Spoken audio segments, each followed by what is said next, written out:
আসসালামু আলাইকুম। আশা হচ্ছে যে যেখানে আছেন সবাই ভালো আছেন। আমি অনন্ত আছি আপনাদের সাথে। আজকে আমাদের গ্রাফিক ডিজাইনের ফুল কোর্সের 19 নাম্বার ক্লাস। আজকে আমরা এই ক্লাসে খুব ইম্পর্টেন্ট একটি কাজ শিখব। আর সেটা হচ্ছে আপনাদের রিকমেন্ডেডের উপরেই ভিত্তি করে এই ক্লাসটি সাজানো। কারণ আপনারা অনেকেই জানতে চেয়েছেন যে ক্লাসটি মানে রিঙ্কেল স্ট্যাটাসের উপরে ক্লাসটি কখন দেওয়া হবে। সো এই ক্লাসটি আমি সাজিয়েছি যে রিঙ্কেল মানে মডেলের উপর রিঙ্কেল স্ট্যাটাসটি কীভাবে করবেন। তো রিঙ্কেল স্ট্যাটাস করার জন্য কিন্তু আমাদের কয়েকটা টুল ইউজ করতে হয়, যেমন stamp tool, healing brush tool and paste টুল।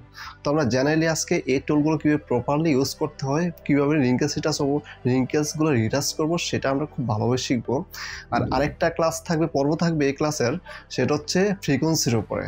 কেননা আমরা যদি সলিড কোনো কালার থাকে তখন আমরা কিন্তু স্টেম টুল বা এই টুলগুলো ইউজ করতে পারবো, খুব সুন্দরভাবে রিঙ্কেলসগুলো উঠাতে পারবো। বাট রিঙ্কেলসগুলো যদি কোনো টেক্সচারের মধ্যে থাকে তখন কিন্তু এগুলা আর একটু টেকনিক ইউজ করতে হবে। আর সেই টেকনিকটা হচ্ছে ফ্রিকোয়েন্সি। তো ফ্রিকোয়েন্সি কীভাবে ক্রিয়েট করবেন, ক্রিয়েট করে কিন্তু ইউজ করতে হয়। তো সেটা ক্রিয়েট করে অ্যান্ড কীভাবে ইউজ করবেন সেটা আমরা পরবর্তী দেখব। তবে আজকে এই মানে ফ্রিকোয়েন্সির আগে এই ক্লাসটা রাখার কারণ হচ্ছে একটা, যে আপনারা যখন কোনো টেকনিক ইউজ করবেন তখন কিন্তু আপনাদের ফার্স্টে আপনাদের এই টুলগুলো সম্পর্কে ভালো একটা ধারণা থাকতে হবে, টুলগুলো ভালোভাবে কাজ শিখতে হবে, তারপর কিন্তু আমরা টেকনিকেই এগোতে হবে। সো এই কারণে আমরা আজকে টেক্সচার ছাড়া যে কোনো সলিড কালারের মধ্যে বা ছোটোখাটো যে টেক্সচারগুলো নষ্ট হবে না মানে আমরা স্টেম টুল বা heading brush tool, paste tool use করতে, তো সেই কাজগুলো আজকে দেখবো অ্যান্ড ভালোভাবে শিখবো। মানে এই কাজের উপর ডিপেন্ড করবে যে আপনার পরবর্তী যে টেকনিকগুলো শিখবেন সেটা কতটুকু নাকি পারফেক্টলিভাবে করবেন, সেটা কিন্তু এটার উপর ডিপেন্ড করবে। কারণ এটা কাজটা না শিখতে পারলে আপনারা টেকনিক শিখলে কী হবে, কারণ আমরা প্রফেশনালি ফার্স্টেই কিন্তু আমাদের টুলগুলো ইউজ করা জানতে হবে অ্যান্ড ভালোভাবে শিখতে হবে, তারপরে কিন্তু টেকনিকে আমরা এগোতে হবে। তো সবাইকে বলবো ক্লাসটি কোনো অংশ স্কিপ করবেন না, কেন এমনও হতে পারে যে কোনো একটা স্থান স্কিপ করেছেন, তো সেখানে আমি কোনো একটা ইম্পর্টেন্ট কোনো কথা বলেছি, সেখানে আপনার মিস্টেক হয়ে গেল। সো কেউ স্কিপ করবেন না।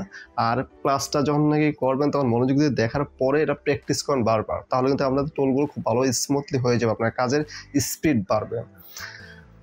তো চলো আমরা প্র্যাকটিক্যালি কাজে চলে যাই। তো যাওয়ার পর একটি কথা বলেই রাখি, যারা নাকি এখন পর্যন্ত চ্যানেলটি সাবস্ক্রাইব করেননি তাদেরকে বলবো, যদি ক্লাসটি করে বিন্দুমাত্র হলেও উপকার হয় তাহলে অবশ্যই চ্যানেলটি সাবস্ক্রাইব করে রাখবেন অ্যান্ড পাশে থেকে বেল আইকনটি প্রেস করে রাখবেন। আর যারা অলরেডি সাবস্ক্রাইব করেছেন তারা জানাই thank you so much. Welcome back to my screen. তো আমরা ফার্স্টেই ইমেজটা ওপেন দিচ্ছি ফটোশপে। তো একটা বিষয় বলে রাখি যে রিঙ্কেল স্ট্যাটাসটা কেমন ইম্পর্ট্যান্ট। যদি কোনো অফিসে যে মিড লেভেলে কোনো এমপ্লয়ি থাকে তার মধ্যে রিঙ্কেল স্ট্যাটাসটা মাস্ট বি প্রপারলি পারতে হবে। কেননা আপনি দেখুন যে কোনো একটা যদি সিমেট্রিক হয় কিংবা নিকজয়েন্ট হয়, এই ইমেজগুলো যে গার্মেন্টস জাতীয় ইমেজগুলো, এগুলোতে যে বাসগুলো থাকে এগুলোতে ক্লায়েন্টে বলেই দেয় যে রিঙ্কেল স্ট্যাটাসগুলো করে দেওয়ার জন্য। যে রিঙ্কেল স্ট্যাটাস সেমিটিক হোক, নিক জয়েন্ট হোক কিংবা মডেল হোক, সব ক্ষেত্রে এটা প্রযোজ্য। অনেকেরই যখন কাজ শিখেন একটা অভিযোগ থাকে, সেটা হচ্ছে যখন আমরা স্টেম টুল ইউজ করি তখন গ্লো হয়ে যায়। যেমন দেখুন এখানে একটা টেক্সচার আছে, কিন্তু এখন যদি স্টেম টুল ইউজ করেন তাহলে এখানে গ্লো হয়ে যাওয়ার সম্ভাবনা সবচেয়ে বেশি। তো এটাই কীভাবে ফিরে আনবেন বা কীভাবে এই রিটাচটা করবেন। এবং আরেকটা বিষয় থাকে হচ্ছে এই যে লাইটিংয়ের বিষয়টা, যখন রিটাচ করেন তো লাইটিংগুলো ঠিক জায়গায় থাকে না, মানে এক স্থান থেকে অন্য স্থান চলে যায়। তার মানে হচ্ছে এরা কোনো ধরনের কোয়ালিটি হচ্ছে না। কেন কোয়ালিটি হচ্ছে না, কীভাবে কোয়ালিটিটা করবেন, বা গোলা হলেই বা করণীয় বা কী, এই বিষয়গুলো আজকে আমরা খুব ভালোভাবে ডিসকাস করবো, যেন এই প্রবলেমগুলো আপনাদের থাকবেই না। তো আমরা এখন ফার্স্টে স্ট্যাম্প টুল দিয়ে কাজ করব। তো স্ট্যাম্প টুলে যাওয়ার জন্য অবশ্যই টুলবারে যান, টুলবারে গিয়ে এখানে ক্লোন স্ট্যাম্প টুল, এটা হচ্ছে স্ট্যাম্প টুল। তো এখানে ক্লোন স্ট্যাম্প টুলে ক্লিক করবেন, তাহলে কিন্তু আমাদের স্ট্যাম্প টুলটা চলে আসবে। সো আমরা বেন ইমেজে রাখতে হবে। আর যদি শর্টকাটে যান তাহলে এস ক্লিক করবেন, তাহলে কিন্তু শর্টকাটে স্ট্যাম্প টুল চলে আসবে। আর এখানে দেখুন ফার্স্টে কিন্তু যখন যে কোনো টুল যখন ইউজ করবেন তখন ফার্স্টেই আপনাদের এই সেটিংসটা, মেনুবারের যে সেটিংসটা রয়েছে সেটিংসটা আগে ঠিক করে নেবেন। তো এখানে দেখুন অপাসিটি আছে, বিভিন্ন ক্ষেত্র বিশেষ অপাসিটি বাড়াবেন কমাবেন, অ্যান্ড এটা নর্মাল মোডে থাকবে অ্যান্ড ফ্লোই 100% থাকবে। ফ্লো যে পার্সেন্টেজ যেই কাজ করে একদম সিমিলার হচ্ছে অপাসিটিটা। আপনারা অপাসিটি কমালেও পারেন বা ফ্লোটা কমালেও পারেন। তো যাই হোক অপাসিটি কমানো হচ্ছে বেস্ট। তো অপাসিটি আমি 70% রাখছি। তো এখন আমরা এই স্থানের যে বাসটা আছে সেই বাসটা রিটাচ করবো। একটা ইমেজের মধ্যে পুরোটা যত বাজার সব বাস কিন্তু রিটাচ হয় না, যেগুলো অগোছালো দেখাচ্ছে, যে রিটাচটা যে রিঙ্কেলসটার জন্য এটাকে সৌন্দর্যটা নষ্ট করে ফেলছে সেই স্থানগুলোতে রিটাচ করতে হবে। তো আমি দেখছি হচ্ছে এখানে যে অংশটা রয়েছে এই অংশটা খুবই বাজে দেখাচ্ছে, তো এইটাকে আমরা রিটাচ করবো। ফার্স্টে একটা ব্র্যান্ড লাইন নিয়ে, সবসময় একটা ব্র্যান্ড লাইন নিয়ে কাজ করবেন, তাহলে সুবিধা আছে। আমি সুবিধাটা অবশ্যই সিরিয়াল মেনটেন করে বলছি। তো একটা ব্র্যান্ড লাইন নেবেন, নেবেন, ব্রাউন লাইন দিয়ে তারপর রিটাচ করবেন। অ্যান্ড স্ট্যাম্প টুল নিলাম, নেওয়ার পরে এখান থেকে সোর্স নেবেন। সোর্সটা নেওয়ার হচ্ছে মেন বিষয়টা হচ্ছে কিন্তু যে সোর্সটা নেওয়া। অলটা ধরে মাউসের লেফট বাটনে ক্লিক করবেন। দেখুন অলটা ধরার সাথে সাথে এটা একটু যে একটা যে টুলের যে বৈশিষ্ট্যটা এটা চেঞ্জ হয়ে গেছে। তো এটা চেঞ্জ হওয়ার সাথে সাথে আপনারা এই মাউসের লেফট বাটন যেখানে ক্লিক করবেন সেখানে কিন্তু ক্যাপচার করে নেবে আপনার এই স্থানটাকে, এই স্থানটা এখানে যোগ হবে। সো আমি এখানে ক্লিক করছি, তার মানে হচ্ছে এই স্থানটা এখানে কিন্তু চলে আসবে। এই দেখুন আপনারা অবশ্যই দেখতে পাচ্ছেন কিনা, দেখুন এখানে যেটা ক্লিক করেছি দেখুন এই প্রলেপটা কিন্তু দেখা যাচ্ছে টুলের মধ্য দিয়ে। আর এটাই কিন্তু মেন বিষয়, ইস্যুটা কিন্তু এখান থেকে ইয়াটা নেবেন, সোর্সটা নেবেন। আর যদি এখান থেকে নেন, দেখুন এখান থেকে নিলে কিন্তু লাইট দেখা যাচ্ছে, তার মানে লাইটের স্থান থেকে নেবেন না, এই স্থানটা যেন এটা হচ্ছে সিমিলার থাকে, এই স্থান থেকে এটা টোটা নেবেন। তো এখান থেকে নিয়ে এখন ক্লিক করুন অ্যান্ড এটাকে ঘষে ব্লার হোক। কাজের স্পিড করার জন্য আমাদের ব্লার করে কীভাবে নষ্ট করে ঠিক করব সেই জিনিসটাকে ফার্স্টে দেখবো, তাহলে কিন্তু আমরা কাজের স্পিডও বাড়বে অ্যান্ড কোয়ালিটিও মেনটেন করতে পারবো। এখানে ধরে কিন্তু এই স্থান থেকে ধরে ক্লিক করে নিচে দিয়ে নিয়ে আসছে, তো এখানে কিন্তু প্রলেপটা পড়ছে। তো আমরা এখানে ক্লিক করছি অ্যান্ড এখানে দেখুন অবশ্যই আরেকটা জিনিস লক্ষ্য রাখবেন হচ্ছে এখানে দেখুন এখানেও একটা বাজ রয়েছে, তাই না? এখানে একটা বাজ রয়েছে, এই যে বাজটা, এই বাজগুলো। তো আপনারা যদি এই বাজগুলো করতে চান তাহলে কিন্তু এই স্থানটাকে আপনারা, এই যে টেক্সচার রয়েছে এই টেক্সচারটা কিন্তু আপনারা সুন্দরভাবে এখানে ক্লিক করবেন। ক্লিক করে এবার ধরে যখন নাকি মানে টোলটা এই পাশটা ওই পাশটা মিলে যাবে তখন কিন্তু এটাকে ধরে ঘষা দেবেন, তাহলে এখান থেকে রিটাচ হয়ে যাবে। তো এখানে একটা প্রলেপ চলে আসছে। এখন দেখুন এখানে যে আমরা ব্রাউন লাইন নিয়েছি সেটা সুবিধাটা কি, এখানে এই প্রলেপটা চলে আসছে, তো এটাকে আমরা রিমুভ করে ফেলবো। এটা তো এক্সট্রা একটা স্থান চলে আসছে, তো এটাকে রিমুভ করার জন্য ইরেজ টুল দেব, শর্টকাটে ই অ্যান্ড অপোজিটে বাড়িয়ে এখানে ক্লিক করি, তাহলে এখানে মাইনাস হয়ে যাচ্ছে। আর যদি মেন ইমেজ যদি থাকতো তাহলে কিন্তু মাইনাস করা যেত না। এটা হচ্ছে সুবিধা এটা। হ্যাঁ ওকে, এখানে দেখুন এই লাইটিংয়ের বিষয়টা, লাইটিংয়ে তো যদি আমরা এখান থেকে লাইটটা পুরোপুরি এদিকে নিয়ে আসি তাহলে লাইটটা অনেকটাই বেশি চলে আসে। তার মানে এটার সাথে সামঞ্জস্য করার জন্য আমরা একটু লাইটটা এখান থেকে নেব। তো পার্সেন্টেজটা কমিয়ে নেই, বসে এটা এখান থেকে হালকা করে একটা ক্লিক করবো অ্যান্ড নিচের তো ক্লিক করবো, মানে এটাকে সামঞ্জস্য করে ফেলবো এটার সাথে। এটা গোলা হোক, আমি তো প্রথমে বলছি যে এটা গোলা হবে, গোলাটাকে আমরা আবার টেক্সচারে রূপান্তর করবো, তাহলে কিন্তু কাজটা আরও দ্রুত হবে। টেক্সচারটা যদি আমরা টেক্সচারটা আনি তখন এটার সাথে মিলে যাবে। আমরা এই জিনিসটা টেকনিকটা যদি খাটাতে পারি যে কোনো ইমেজের মধ্যে, আমরা এইভাবে গোলা হয়ে গেলেও কোনো প্রবলেম হবে না। ওই টেকনিকটার কারণে আমরা আবার এটা টেক্সচারটা ফিরিয়ে এনে আর কোয়ালিটিফুলভাবে কাজটা করে দিতে পারবো।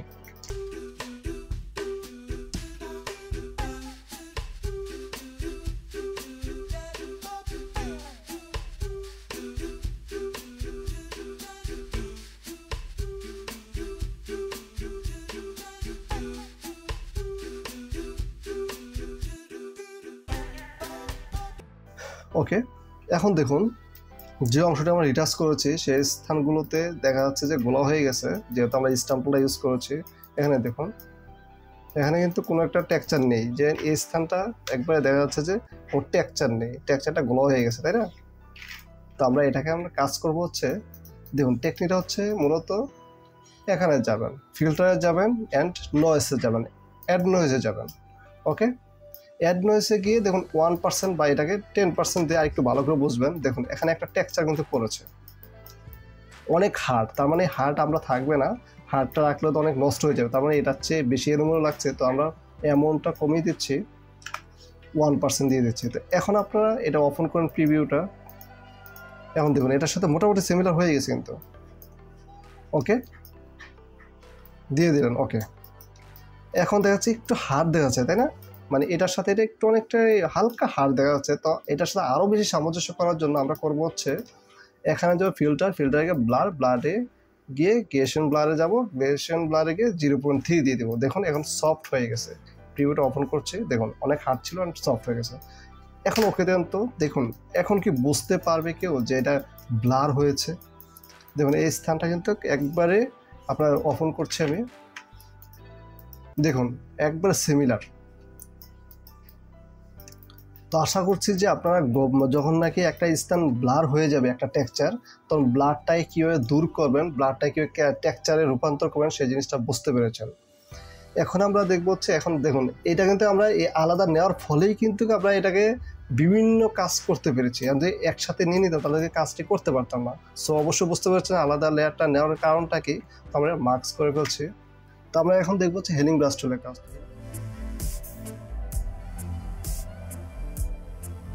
হেলিং ব্রাশটা আমার জন্য শর্টকাট আপনারা ইউজ করতে পারেন যে, আর না হয় যদি টুলবারে এসে দেখতে চান তাহলে টুলবারে এসে দেখবেন হচ্ছে আইকনটা ঠিক এরকম, এই আইকনের মধ্যে ক্লিক করবেন। ক্লিক করতে কিন্তু দেখতে পাবেন হচ্ছে এর মধ্যে এর ভিতরে একটা সাব টুল অনেকগুলো রয়েছে। তো এখানে থেকে আমরা হেলিং ব্রাশ টুল ইউজ করবো। অ্যান্ড স্পট হেলিং ব্রাশ টুল অনেকটাই কাজের, তবে টেক্সচারের ক্ষেত্রে বেশি একটা প্রয়োজন হয় না, তার জন্য আমি দেখাচ্ছি না। তো হেলিং ব্রাশ টুলটা ইউজ করার জন্য হেলিং ব্রাশ টুলের মধ্যে আমরা ক্লিক করবো। ক্লিক করে এর ফার্স্টে কিন্তু দেখবেন হচ্ছে এখানে এই সেটিংসগুলো, প্রত্যেকটা যতগুলো টুল রয়েছে সবগুলো টুল ইউজ করার পূর্বেই সেটিংসগুলো ঠিক করে নেবে, তাহলে কিন্তু কাজগুলো করতে আপনাদের কোনো ধরনের প্রবলেম ফেস করতে হবে না। তো এখান থেকে আমরা মোস্ট ইম্পর্ট্যান্ট যে সেটিংসগুলো রয়েছে সেটা হচ্ছে এর নর্মালে থাকবে ফার্স্ট, অ্যান্ড সেকেন্ড হচ্ছে a current and value and current layer all layer. তো এইটা কিন্তু খুব ইম্পর্ট্যান্ট, কেন আপনার যখন নাকি কারেন্ট লেয়ারে থাকবে তখন কিন্তু আপনারা কিন্তু ব্লার লেয়ারে যখন কাজ করবেন তখন এই কাজগুলো করবে না। দেখুন আমরা সোর্স নিয়ে কাজ করছি, কাজ একটুও করছে না, কোনো কাজই করছে না। তো এখানে যদি ব্রান্ডারে কাজ করছেন তাহলে অবশ্যই এই কারেন্ট অ্যান্ড ভ্যালুর মধ্যে দিবেন, তাহলে কিন্তু এখানে কাজ করবে। আনতে পারেন এখানে সোর্স নিয়ে কাজ করছে। তবে হেলিং ব্রাশ টুলতে খুবই মজার একটা টুলস। এই টুলসটা দিয়ে আপনারা এত সুন্দরভাবে এত টেক্সচার ঠিক রেখে কাজ করতে পারবেন, যখন নাকি আপনারা কাজ মানে সিনিয়র হয়ে যাবেন, যারা মিড লেভেলের কিংবা জুনিয়র, তারা তবে প্র্যাকটিস করার সময় মনে হবে যে স্ট্যাম্প টুলটা অনেকটা ইজি।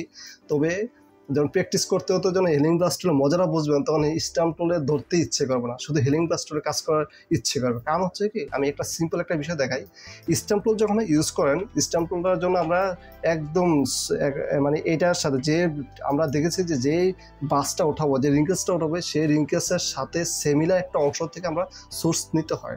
আর এখানে হেলিং ব্রাশ টুলের মজাটা হচ্ছে এটা যে আপনারা যে কোনো স্থান থেকে সোর্স নিতে পারেন, যেইখান থেকে নেন কিন্তু আপনারা এই যে রিঙ্কেলসটা ওঠাবেন সেইখানের আশেপাশে যত টেক্সচার আছে সেটা অটোমেটিক্যালি ক্যাপচার করে নেবে। যেমন আমরা দেখতে পাচ্ছি যে এখানে লাইটিং একটা বিষয় রয়েছে, যেমন লাইট এটার মধ্যে আর এটার মধ্যে অনেকটাই ব্ল্যাক এই রিঙ্কেলসটা। তো এখানে যে আমরা ইউজ করি তাহলে কিন্তু এই ব্ল্যাক যে আমরা স্ট্যাম্প টুল দিয়ে করলে একটা হোয়াইট হয়ে যেত, এটাতে একটা লাইট পড়ে যেত, কিন্তু হেলিং ব্রাশ টুল ইউজ করলে এখানে লাইট পড়বে না। যেমন আর এটা স্ট্যাম্প টুলের মতো কিন্তু আমরা ক্যাপচার মানে সোর্স নিতে হবে, অল্টা ধরবো অ্যান্ড মাউসের লেফট বাটন ক্লিক করবো। দেখুন এখানে লাইটটা সোর্সটাই নিচ্ছে, নেওয়ার পরে দেখুন এখানে যদি আমরা ক্লিক করি দেখুন অটোমেটিকলিভাবে টেক্সচার একদম প্রপারলি রেখে এই আশেপাশে যত মানে কালার রয়েছে বা যত সোর্স রয়েছে সবটি একসাথে করে খুব সুন্দর টেক্সচার এটা ক্যাপচার করে নিয়েছে। এটাতে কোনো প্রবলেম হয় নাই, কোনো ধরনের অন্য কোনো সাদা কোনো প্রবলেমও পড়েনি। অবশ্যই বুঝতে পারছেন বিষয়টা। আর এখন কিন্তু প্রত্যেকটা অংশ কিন্তু আমি স্ট্যাম্প টুল দিয়ে ইউজ করতে পারতাম, বা শুধু হেলিং ব্রাশ টুল দিয়ে ইউজ করলেও এটা রিটাচ করে ফেলা যাবে। তবে আমি টুলগুলো ইউজ করার জন্য কিন্তু প্রত্যেকটা টুল আমি একটা দেখাচ্ছি। আর দেখুন এখন আবার এখান থেকে আমরা যখন এখানে রিটাচটা করবো তখন থেকে আমরা এই পাশের থেকে যে কোনো একটা স্থান থেকে আমরা সোর্স নিয়েছি। দেখুন এখানে ক্লিক করলে আমরা ভালো একটা রেজাল্ট পাবো। দেখুন কালারে কোনো প্রবলেম হয়নি। এখান থেকে সোর্স নিয়ে এখানে একটা ক্লিক করছি, দেখুন কত সুন্দরভাবে কাজ হয়ে গেছে। তার একটা বিষয় হচ্ছে এখানে কিন্তু রাইট বাটন যদি ক্লিক করেন মাউসে তাহলে কিন্তু একটা সেটিংস দেখতে পাচ্ছেন যে এটা হার্ডনেস 0। এটা অনেক সময় হার্ডনেস কিন্তু 100% মানে 50% রেখেও অনেক ভালো রেজাল্ট পাওয়া যায়। তো এটা বিশেষ ক্ষেত্রে বাড়াবেন কমাবেন। তো আমি এখানে যদি এই স্থানটা রিটাচ করি তাহলে কিন্তু এটা বাড়িয়ে কাজ করলে বেস্ট একটা রেজাল্ট পাবো। কেননা এখানে যদি সফট করে তাহলে এই ক্যাপচার এই স্থানটা মানে এখানে ধরে ফেলবে, মানে এখানে নষ্ট করে ফেলবে। তখন যেন আমি যখন আমরা এই হার্ডনেসটা বাড়িয়ে নিচ্ছি মোটামুটি একটা ভালো রেজাল্ট পাবো। কেননা দেখুন এখান থেকে আমরা সোর্সটা নিয়ে এখানে ক্লিক করছি, অবশ্যই দেখতে পাচ্ছেন যে কোনো ধরনের কালো কোনো প্রলেপ পড়েনি। এর যে হার্ডনেসটা যদি আমরা 0 করে নেই, দেখুন এখানে যদি ক্লিক করি তাহলে এই সফটনেসের কারণে এই যে কালোর প্রলেপটা এই প্রলেপটা এখানে পড়ে গেছে। তো বুঝতে পারছেন আমি কিন্তু এই বিষয়টাও দেখিয়ে দিলাম যে কিভাবে আপনারা হার্ডনেস কোথায় বাড়াবেন কমাবেন। তো আমি এই স্থানগুলো রিটাচ করে ফেলছি হেলিং ব্রাশ টুল দিয়ে।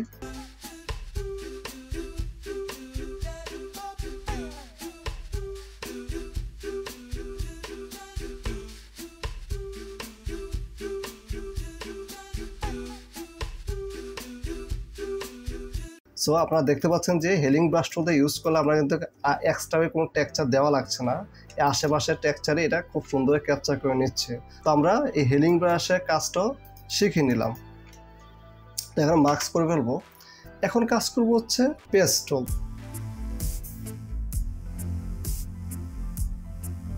তো পেস্টলের মধ্যে হেলিং ব্রাশটুলের যে একটু আইকনটা এটা ভিতরের মধ্যে পেস্টল, হ্যাঁ এই পেস্টলে যাবেন। পেস্টলে গিয়ে এখন আবারও এখানে যে সেটিংসগুলো রয়েছে সেটিংসগুলো দেখবেন যে এখানে থাকবে সবসময় নর্মালে থাকবে। অ্যান্ড বিভিন্ন ক্ষেত্রে আসলে বিষয়টা হচ্ছে সব সেটিংসে যা কিছু আছে সবগুলোই খুবই ইম্পর্ট্যান্ট। কিছু কিছু ক্ষেত্রে এটা চেঞ্জ হবে বা কিছু ক্ষেত্রে যেটা আছে সেটাই থাকবে। তো আমরা চেঞ্জিং আর কি কোন জায়গায় চেঞ্জ করতে হবে কোন জায়গায় কী করতে হবে সেটা আমরা কাজ করতে করতে আমরা বুঝে ফেলবো। এখন যদি আমরা ব্রাউন লেয়ার নিই তাহলে কিন্তু আমরা দেখুন এখানে আমি এই সোর্সটাকে এই অংশটাকে আমরা রিটাচ করতে যাচ্ছি।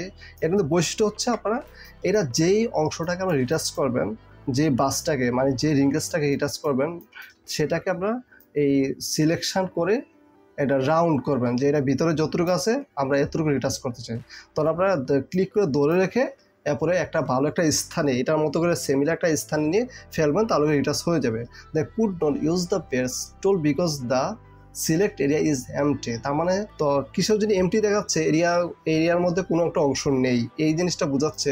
কারণ আমি এখানে কিন্তু কি একটা বিষয় দেখুন এখানে নর্মাল রেখেছি আর একটা ব্রান্ড লেয়ার। যদি ব্রান্ড লেয়ারের কথা চাই তাহলে অবশ্যই আমরা নর্মালেতে কন্টেন্ট অল দিলে কিন্তু এটা কাজ করবে অ্যান্ড এটা সিম্পলি অল লেয়ারে থাকবে। আর যদি এটা না করি যে না আমরা মেন লেয়ারে কাজ করব তাহলে কিন্তু আমাদের এটা নর্মাল থাকবে। হ্যাঁ নর্মাল থাকবে, দেখুন আমার কাজ করছে ওকে। আর এখানে যদি আমাদের এই ব্রাউন লেয়ারে কাজ করতে হয় তাহলে কিন্তু অবশ্যই মনে রাখতে হবে যে নর্মাল থাকবে না, কন্টেন্ট ওয়ারেই থাকবে।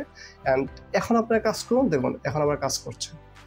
দেখুন এটাও একটা খুব মজার একটা বিষয় হচ্ছে কি, যখন আপনারা এই এরিয়াটা রাউন্ড করেছেন এরিয়ার মধ্যে রিটাচ করতে চান তো ওইটা কিন্তু একটা একটা করে ক্লিক করতে হয় হেলিং ব্রাশ টুল দিয়ে বা স্ট্যাম্প টুল দিয়ে স্থানগুলো দেখে। এখন আপনি অনেকখানি স্থান একসাথে রিটাচ করতে পারছেন। যেমন এটাতে ধরে রাউন্ড করে ফেলছি অ্যান্ড এটাকে ক্লিক করে ধরে রেখে এইটার সাথে সিমিলার একটা অংশের মধ্যে আমরা ফেলে দেবো, তাতে কিন্তু আমরা এই স্থানটা রিটাচ হয়ে যাবে। দেখুন এখানে রিটাচ হয়ে গেছে, তবে একটু প্রবলেম হচ্ছে একটুখানির মধ্যে এটা অনেকটা ভালো সলিড স্থান লাগে তাহলে কিন্তু এটা রেজাল্টটা খুবই দুর্দান্ত একটা রেজাল্ট পাওয়া যায়। তো এখন এই স্থানটাকে আবার যেহেতু এই স্থানটা একটু অগোছল হয়ে গেছে তো এখানে আমি একটুখানি সিলেক্ট করছি করে আমরা এখানে ছেড়ে দিচ্ছি। ঠিক এটার সাথে মিলিয়ে কিন্তু রাখবেন তাহলে কিন্তু আপনারা ভালো একটা রেজাল্ট পাবেন। না হলে কিন্তু এটা রেজাল্টটা খুব বাজে হবে। যদি আপনারা দেখা গেছে এখান থেকে একটা সোর্স নিলেন নিয়ে এখানে অগোছলভাবে ছেড়ে দিলেন, দেখুন নষ্ট হয়ে যাবে। তার মানে আপনারা যেখান থেকে সোর্স নেন নেওয়ার পরে যেখানে ছাড়বেন এই স্থানটা যেন মনে হয় সিমিলার বা ভালো একটা স্থান হয়, এটার সাথে সিমিলার থাকে, তাহলে রেজাল্টটা হবে হচ্ছে ঠিক এখানে যেই ফলাফলটা আছে ঠিক ওইরকমভাবে কিন্তু রেজাল্ট পাবেন। তো এটা মার্কস করে ফেলবো। তখন আমরা কিছু অংশ যে রিঙ্কেস রয়েছে সেই স্থানটা আমরা একটু কাজ করি তাহলে এটা একটু ভালো কাজ বুঝতে পারবো। তো এখানে দেখুন পুরোপুরি এই অংশটুকু একসাথে আমি কাজ করব। তার জন্য কন্টেন্ট হেয়ার ওইটাতে রাখলেও কাজ হবে বা নর্মাল রাখলেও কাজ হবে। তো মেন লেয়ার যদি থাকে তো দেখ এমনি থাকুক। এখন দেখুন এই স্থানটাকে আমরা একটু সাথে পাশে নিয়ে রেখে দিচ্ছি, ছেড়ে দিচ্ছি, তাহলে দেখুন একসাথে কিন্তু এই স্থানে রিটাচ হয়ে গেছে। তো আমি এখন এই অংশটুকু মানে এটাকে একটু ক্লিয়ারভাবে রিটাচ করার জন্য আমি প্রত্যেকটা টুল ইউজ করছি। সো আপনারা এখন বুঝে গেছেন যে কোন কোন টুলটা কিউ ইউজ করতে হবে। আমি সেভাবে আমি স্ট্যাম্প টুলটা ইউজ করছি and healing brush tool use করে এটাকে প্রপারলি কাজ করে ফেলছি।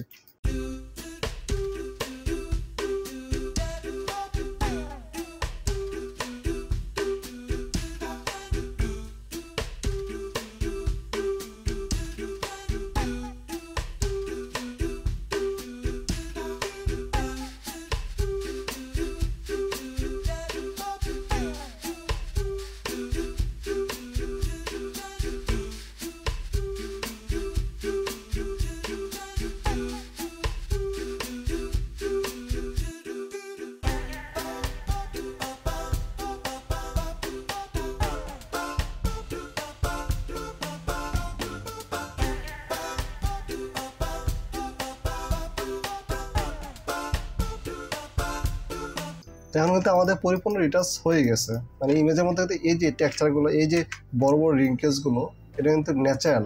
এই ন্যাচারালটা না থাকলে প্লাস্টিক হয়ে যাবে। তো ন্যাচারালটা থাকবে। এটাকে যে রিঙ্কেলসগুলো নষ্ট করেছে সেই রিঙ্কেলসগুলো উঠাবো। যেটা ইমেজটাকে দেখাচ্ছে খারাপ, মানে আনন্যাচারাল কোনো লিঙ্ক আছে, এগুলো কিন্তু উঠাতে হবে। হ্যাঁ, আমরা যতটুকু উঠিয়েছি ততটুকু হচ্ছে আনন্যাচারাল, আর যা আছে বর্তমানে সবই ন্যাচারাল। ওকে, ঠিক এইভাবে রিটাচ করতে হবে। আশা করছি ক্লাসের সম্পূর্ণ অংশ বুঝতে পেরেছেন। অ্যান্ড যদি এমন হয় যে কোনো অংশ বুঝতে প্রবলেম হয় তাহলে অবশ্যই আমাদের কমেন্ট বক্সে জানাবেন, আমরা আপনাদের প্রবলেমগুলো সলভ করতে চেষ্টা করব। তো আজ আর কথা বাড়াচ্ছি না, দেখা হবে পরবর্তী কোনো ক্লাসে। সে পর্যন্ত ভালো থাকুন, সুস্থ থাকুন, সবাইকে নিয়ে ভালো থাকুন সেই প্রত্যাশায়। আল্লাহ হাফেজ।